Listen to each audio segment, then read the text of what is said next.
Hier, on a été convoqué par les chefs militaires. On a été convoqué depuis 7 heures. Ils nous ont dit qu'ils voulaient voir clair dans la situation ce qui s'est passé en mission en Côte d'Ivoire. Ce que nous avons fait, nous sommes allés, ils nous ont écoutés. À la suite, le colonel Adiaro, bien avant ça plutôt, le colonel Adiaro disait que c'était une rébellion et qu'ils allaient nous mater, lui-même en tête, qu'ils allaient prendre les chars, nous mater, ça ne va pas, ils vont prendre les hélicos, venir nous cueillir comme des mouches.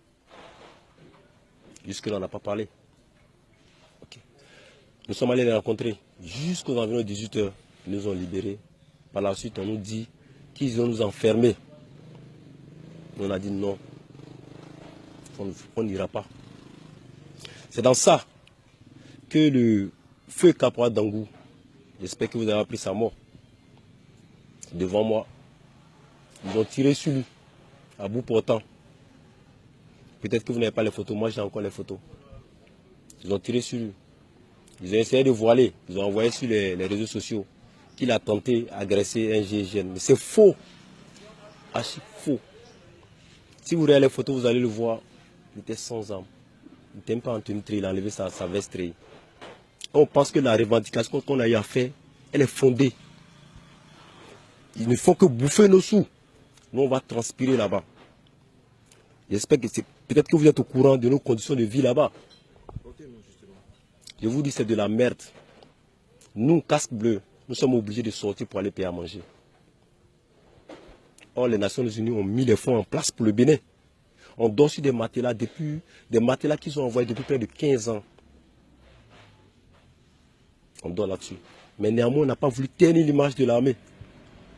Mais c'est quand le ministre est arrivé nous dit que nos primes ont été augmentées. À la suite, après on nous dit qu'on ne peut pas, d'attendre qu'une décision sorte pour qu'on prenne les sous. Et le ministre de la Défense actuel, je ne maîtrise pas trop son nom. C'est lui qui est venu nous voir.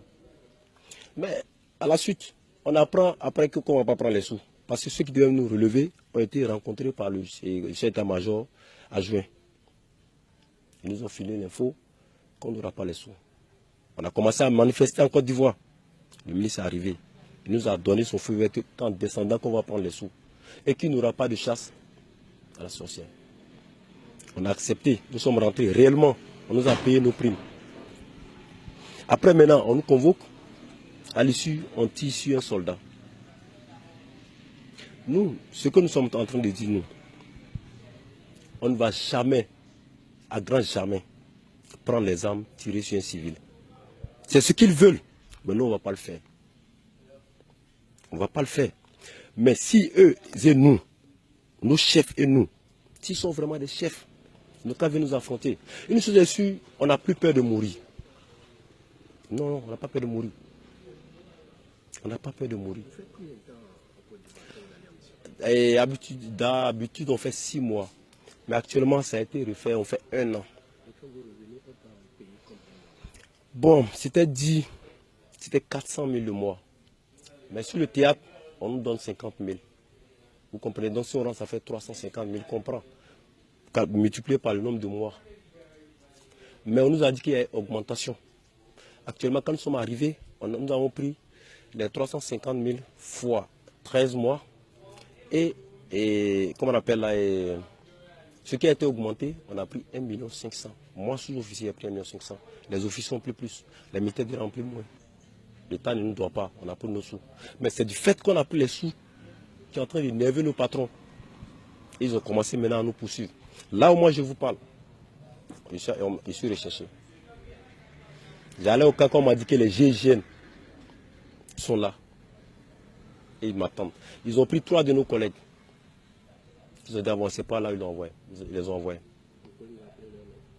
Il y a le caporal Salia. Il y a... Ah, putain. J'ai oublié le nom des 2 autres. Mais,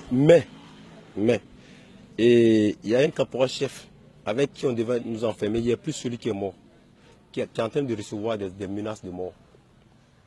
Lui, il a peur. Parce qu'on lui a dit ce qu'on a commencé, qui va mal terminer. Lui, il est quelque part vers papa. Donc il a peur. Au fait, mettre le peuple béninois à témoin. On était là-bas. Quand on avait appris qu'ils ont fait un truc oracle, j'ai suivi ça sur la télé, et qu'il y aura bien de sang au Bénin, ça ne viendra pas par nous, mais ça viendra par rapport à nos chefs militaires. Moi, je les défie, je n'ai pas peur. Si moi, mon collègue est mort devant moi, je n'ai pas peur. Je n'ai pas peur. Je sais une chose, je ne sais pas quand je suis né. On m'a dit que tu es né tant. Et puis je ne sais pas quand je vais mourir. Et je sais bien que j'ai très bien servi ma patrie. Quand le caporal Dangou est mort, il y a le chef d'état-major de l'armée de terre et le colonel Bachabi qui était arrivé. Il a fait à peine 1 minute, il a arrêté le corps, et puis il est parti. Nous sommes restés jusqu'à ce que les gendarmes ne viennent aux environs de 22h, 23h par là. Parce qu'ils avaient même peur eux-mêmes de venir faire le constat. Donc les officiers, nous on disait non, il n'y a pas de problème, quand vous venez faire le constat, pour qu'on puisse situer les responsabilités. Donc ils ont fait le constat avec le médecin légiste. Après ils sont partis avec le corps. Et c'est ça, nous sommes rentrés aux environs de 23h30, 0h. Rien d'officiel. Mais nos collègues qu'ils ont pris, ils sont où? Parce qu'une chose est sûre, je parie que ceux-là, ou soit ils vont les tuer et dire qu'ils étaient en armes. Mais ils ont été mélottés devant nous. Ils sont partis avec eux. Parce que moi qui suis là, ils ne peuvent pas me prendre. Ça, c'est ma mort peut-être. Ils ne peuvent pas venir me prendre et m'envoyer. Non. Puisque je suis militaire, je sais ce qui va arriver là-bas. Vous êtes peut-être des journalistes, mais vous n'allez pas me suivre jusque là-bas. Je sais la torture, je sais ce qu'ils vont faire. Mais ils ne vont pas me prendre. Peut-être que je vais tomber. Peut-être que c'est la dernière fois que je suis en train de parler.